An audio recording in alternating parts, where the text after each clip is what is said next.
Hey, it's Whitney from EcoVeganGal.com and welcome back to the What Vegan Eats channel, where I share what I eat on a daily basis.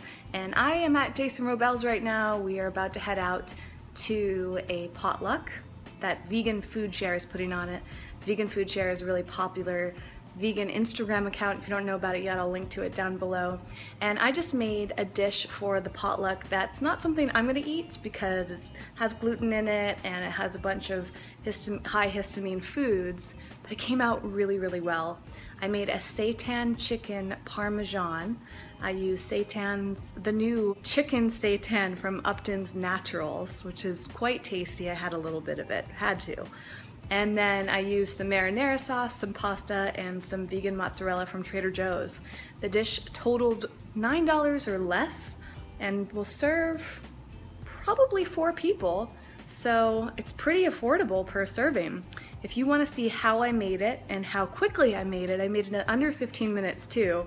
I did a live stream on Periscope and I linked to it right down below. I've been talking about Periscope, so be sure to follow me on Twitter and on Periscope so you know when I have live streams, so you can interact with me and see what's happening while it's happening.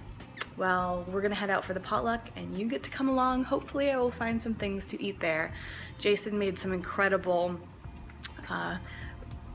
chocolate hazelnut Rice Krispie treats. Chocolate and hazelnut is one of my all-time favorite combinations, so I had to have some. And I seem to be reacting pretty fine to it. So I feel like as long as I have the high histamine foods in moderation, I seem to be doing okay. And digestive enzymes really help. All right, I'll see you at the potluck. Do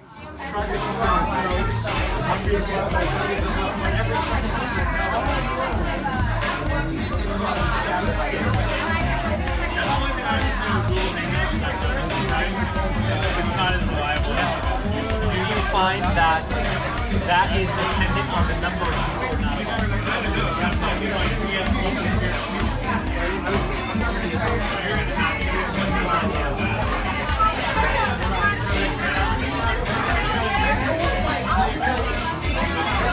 Well, the potluck was a little too crazy to record at, but I did do a Periscope, my second one of the day, and that's linked right down below. I'll add a little bit of footage here so that you can get a little idea of how fun the party was.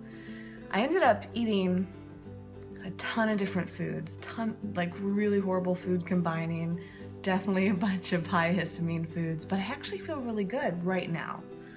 It's possible in the next 24 to 48 hours that I might not feel so good from everything that I ate. Of course, you'll be updated. I do, however, feel like the probiotics are working because my digestion has definitely improved.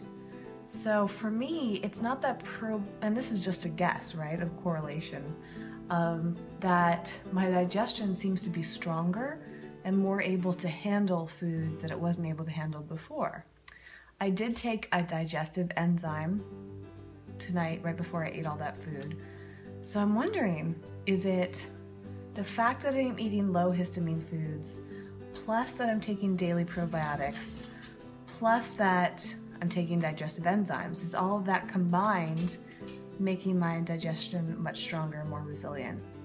I hope so, because that would be fantastic to be able to go on these little splurges every now and then. There was so much great food tonight. One of the most memorable things, I don't think I got it on camera, was Spork Foods. Oh, actually I did. Okay, I have it in the Periscope. Spork Foods, so Heather and Jenny run Spork Foods, which I've talked about before. They make this baked brie dish with cashew cheese and I think pear. And it's so good. It's not gluten-free. The cashew cheese is. So I had a little bit on Mary's Gone Crackers, which I actually didn't react to, funny enough, so maybe I don't actually have a sensitivity to those. But that was really lovely. And then my favorite dessert was an entirely raw dessert. It was dehydrated bananas with a date paste. And I forget exactly what else was in there, but it was I think cinnamon and maybe vanilla. I don't know, but it was this date paste with dehydrated bananas wrapped around it. That was fantastic. That was made by Cyrus, really cool guy, and it was just a fun night hanging out with lots of great vegans and enjoying fantastic food. So if that seems like something that you want to do, I really recommend putting together a meetup group, meeting some people, making some friends, and having a potluck like that. Or doing a potluck and inviting your non-vegan friends to try their hand at vegan food. You never know. I mean, any kind of celebration around food is so wonderful. And if you can get more people to go vegan, if you can meet more vegans, even better. Thanks so much for joining me today. Check out the Periscopes. The links are right down below. I would love to see you on Twitter and wherever other... Oh, Snapchat I've been doing a lot lately, so you can just look up Eco Vegan Gal there. I've been just all over the place with content these days and feeling really good. All right, I'll see you tomorrow. Good night.